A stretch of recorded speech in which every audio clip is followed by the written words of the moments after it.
Абхазия.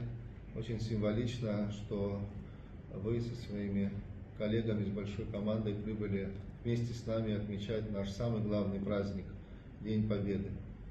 Символично, что наши братские народы помнят и чтят каждый прожитый день во время войны, и хорошо исторически сложились традиции, что мы ездим друг к другу на подобные праздники и поздравляем наши народы. Буквально 10 дней тому назад наша делегация во главе с президентом республики побывала у вас на важном празднике 35-летия со дня основания Южной Осетии. Очень символичный праздник, и мы видели в глазах народа Южной Осетии, насколько они свободны, насколько они любят свою землю и точно понимают, какой ценой это все досталось.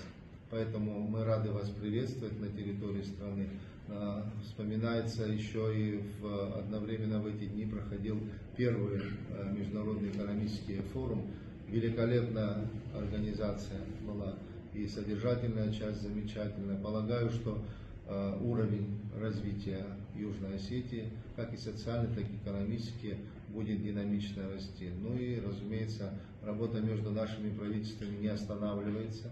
У нас уже подписан ряд соглашений, и вот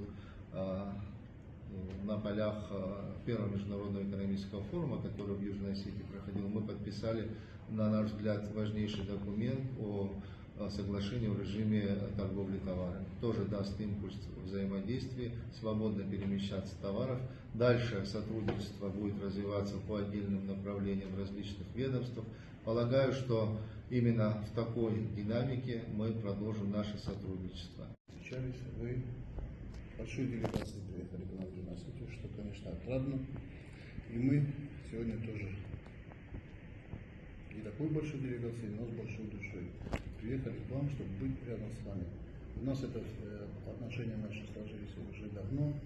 Я думаю, что хочу поздравить с этим праздником. Вот завтра мы еще, конечно, будет завтра праздником, с наступающим праздником.